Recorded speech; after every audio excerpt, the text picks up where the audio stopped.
Hello YouTube. Welcome to my first video, alright? I'm gonna be talking about the post match of City, my opinions on it, how I thought everything went out, as well as I'm gonna be talking about the pre-match against Servette in the Europa Conference League. So let's get started with the City opinion here. I believe that it's been blown out of proportion here. This is Maresca's first competitive game, and it was against the best team in the world, arguably. We competed very well. We held possession against a possession-based team that's been doing it for 8 years straight. 48% to City's 51, right? We had 10 shots, 3 on target, while City had 11 to 5. And yes, I know it's all stat based. I'm talking about the numbers, but it on the eye test, you could see that there was patterns of play. We were trying to play out the back. And the 2 goals we did concede was actually when we couldn't play out the back. It was when Fofana tried to clear it, and that's this the first one. And Jackson let it bounce. I think he should have just taken a touch to control it. But the City defense picked up the ball. They started building possession, and then they scored. Bernardo got lucky. He got like 3 lucky slide taps. Not in that one play, but overall in the whole game. I don't understand this guy. This guy was he was doing something else here. And then the second time we conceded, it was Gusto. He tried to clear with his left foot, similar area on the pitch, and it fell straight to Kovacic, sadly, and our midfielders couldn't close him down, Enzo and Caicedo, and he ended up scoring a long shot. Sanchez got a touch to it, but it ended up in the back of the net regardless. Where I'd like to continue on some positives was Maresca's early subs. They were very good. Very good that he made early changes to the game. I don't believe taking Nkunku out was the best idea, but bringing on a touchline winger was very good. We were clearly lacking someone holding width on both sides. Nkunku and Palmer were both wanting to cut inside, drift inside, and Gusto tried to hold up with on the right. I believe if it was Reese, it would have been very, very ideal. But the quality there compared to like Reese's world class ability of crossing the ball, bombing up and down the field on that right side, is still a little better than what Gusto can perform here. But so his first sub was Neto for Nkunku on the left side here. It was better because he was dribbling towards the player. He didn't really take anyone on. He just pushed them back. They were trying to just contain Neto, but he was able to get a couple yards and then get a cross in, which was very good. I don't know if we want to be crossing the ball actually, but he was trying to be proactive here. He was trying to be helpful for the team, try to get something going. And then the second wave of subs actually, because it was Guiu, and then it was KDH, Kieran Drewsbury Hall. They came on. Hall came on for, who was it for? It was for, damn, I don't remember. Oh, Lavia, I think it was for Lavia. He came on for Lavia, meaning Enzo would drop deep, and then Hall would take up that spot in the left hand space. And then Guiu came on for Jackson. I want to talk about Jackson actually. I personally didn't think he was up to start. His first minutes came from preseason late into Inter Milan's game at home. I don't think it was a very smart idea to start the Nicholas Jackson up front over Guiu, who's been playing the whole preseason. He has got that match sharpness. He's ready. He was ready to perform. Jackson was coming off an injury, no minutes in preseason. It was basically Caicedo from last year. Caicedo didn't have any preseason minutes with us. He was super rusty. He conceded the pen against West Ham. Similar situation with Jackson. He got a couple chances. I really like Jackson as a player, but he was just not match fit. Like, he had no sharpness to him. There was a couple times Enzo played the ball through to him. He tried to do a step over. He lost it to Gervaldiel. Sorry, I don't know how to say his name properly. But I think he lost it to him. And then he had the one chance. It was like a volley right in front of Ederson, and he wasn't able to convert it. It was the fine margins. I think if we had Giu, he would have been fit and firing. I think it would have been better to start with Giu. And then Cucurella. I would like to talk about Cucurella and his performances. I don't understand where all this hate is coming from. Him being meme bounced off Holland for when he scored. He's not even the central defender. He's there to support Levi. He got through. Cucurella came to support, which is what he's supposed to do. He just wasn't able to outbody Holland on a goal. I don't see any fault on Cucurella there. He'd sing a song about him in Euros. I mean, obviously, if we're talking about Holland, it's just praise to Holland because of he's just such a goal scorer. He's such a natural number 9. I don't fault him for that goal there. I believe it was just unlucky, the goal there. And then I want to talk about Enzo as well. Everyone's saying he had such a terrible performance. I really don't see it. I think it's forced, that agenda against Enzo. I think he had an average game. Let's be honest. He wasn't that good. He wasn't that bad. He had a couple loose passes. He gave the ball in the midfield 3 times. It was very risky. City couldn't capitalize on it. Fortunately for us, they could not capitalize on it. But Enzo also gave a lot of good progressive passes here. I believe he fed all 4 of our forwards. It was one for Neto in the 58th minute, I believe. I don't remember. I'm gonna have the clips in the background here. But he also fed through Nkunku. Rico Lewis had a very good game. He was there. He was there everywhere. He shut us down pretty well on that left side. He stopped Neto's pass from Enzo to the back post. He stopped Nkunku pretty well, I believe. And then back to Enzo. He fed Nicholas Jackson a couple times. He played the ball. He switched the ball very lovely. There was one pass he tried to give to Cole Palmer, but he tried to control it with his head. I believe he just let it. If he let the ball go across his body onto his right foot, I know it's his weaker foot. He would have had a better chance to control it there. And there was two very bad touches he had in the box. He needs to. I know he can do better with his left foot controlling the ball. I don't understand what happened there. He just couldn't control the ball. And unfortunately, that's just how the sport goes. He wasn't able to control the ball during key moments for us, which I think was what led everyone to believe that he had a terrible game. But Mino School fine margins there of we get success or we don't. Enzo, I think, is just being over criticized for having an okay game. I would like to see him improve though in those areas. If he would get that chance again in the box from the Gusto cross or from the Palmer pass. And there was also a play in the second half where him and Jackson were going for the same ball. I believe he touched it, and then him and Nicholas Jackson just kind of bumbled together, and then Ederson picked up the ball and claimed it. I don't know. I wouldn't say it was a terrible game from Enzo at all. I just didn't like the constant moaning he was doing. There was one part where I liked, actually. You can moan for like a second. You can complain for a second, have your hands up. But the ball's still in play. You got to go for it. You have to keep playing. And that's what he did. He won the ball back with Lavia and Caicedo. It was very good pressing from our midfield 3 there. And, yeah, it was...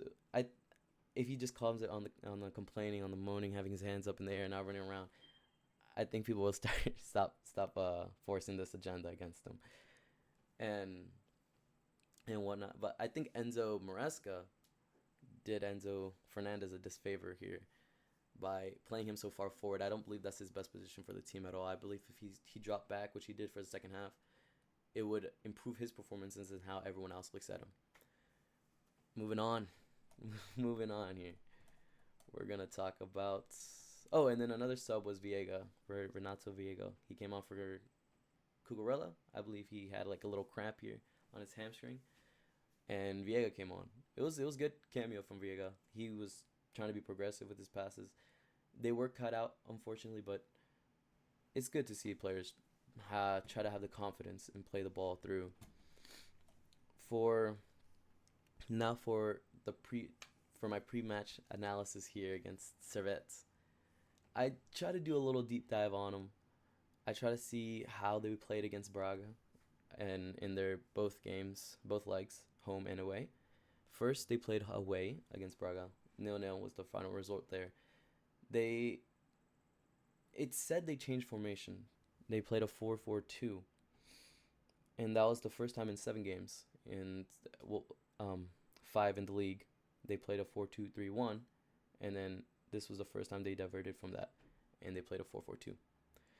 I believe they were trying to get a 0-0 result. I think that's what they were trying to do, or trying to make a goal at the end with a counterattack, because they had 62%. No, Braga had 62 possession, 62.9 possession actually, to Servette's 37.1.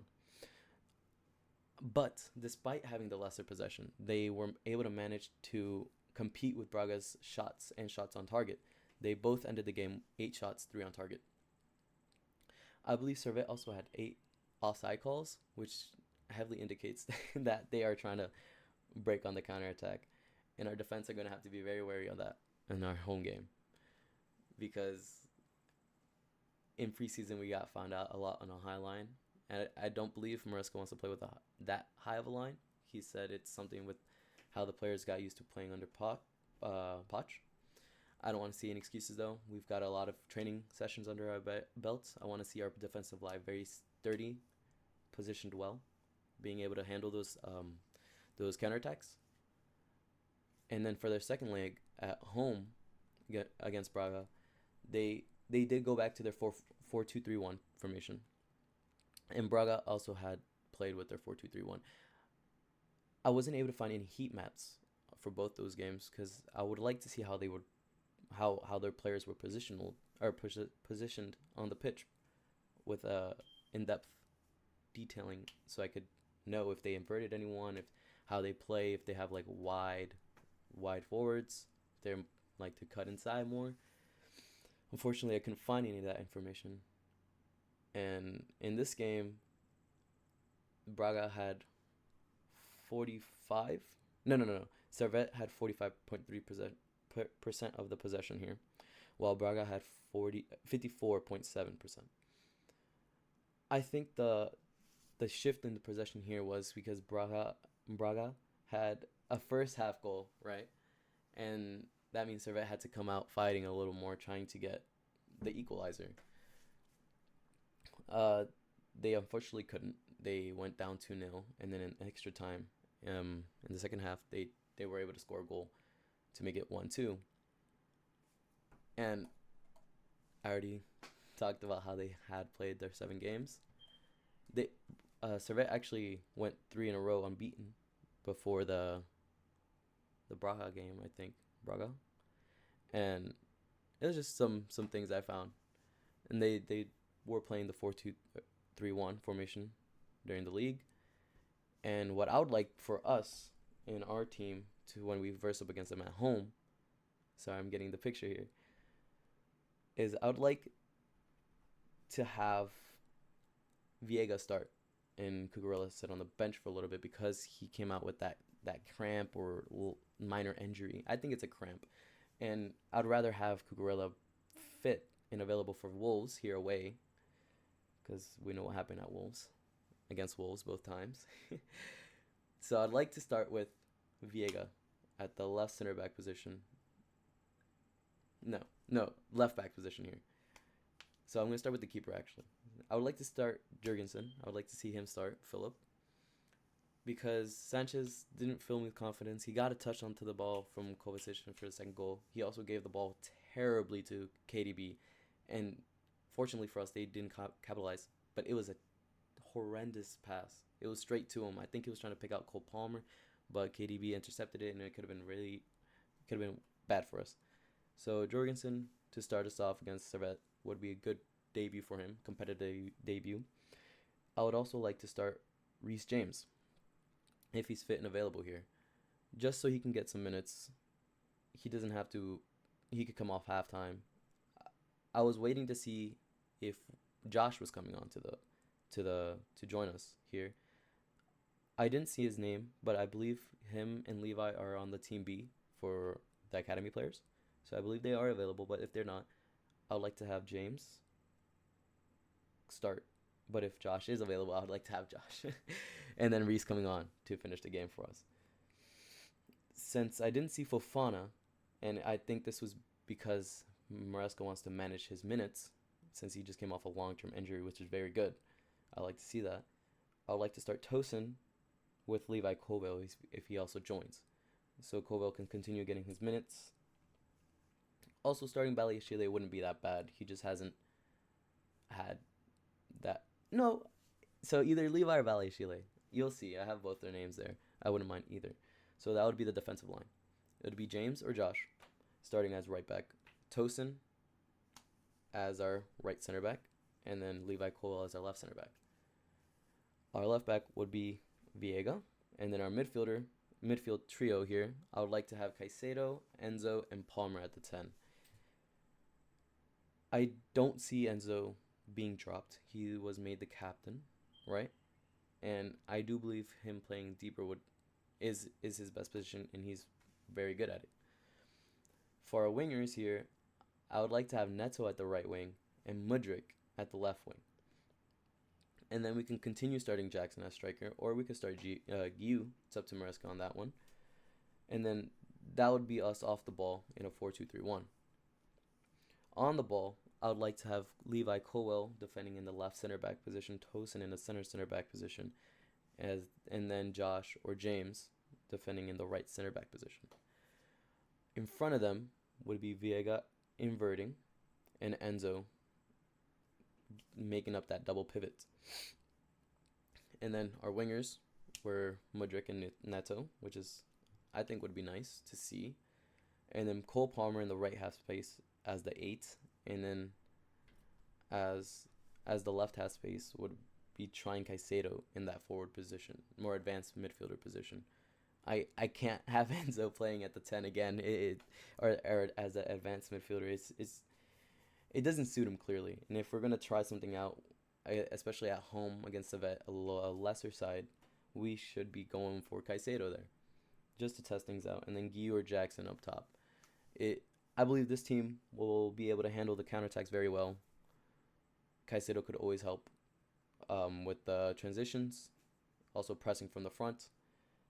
And our attacking options will be very, very, very good here. They could link up. Neto will be able to take his man on, try to pick up Palmer since they're going to be both on the right side here. And then Palmer does what Palmer does. He could take a shot on the edge of the box, which he likes to do. Or he could feed a ball brilliantly in the box, like what he did for Enzo and Jackson's chance. That would be my lineup. What I would like to see against Servette. I'm going to be predicting either a 3-0 or a 4-1, just because of I would like to see a clean sheet, but because of how they play, like very drop back, counter-attacking basically, I would like our defensive line to keep a clean sheet. But I could see us leaking a goal there, but with a comfortable lead. We will definitely create lots of chances. It's just a matter of converting them, and I believe we will convert 3 to 4, and we'll concede 0-1. That's gonna be my post match of the City game and my pre match for the Servette game. Thank you for watching. I appreciate it. Have a good day.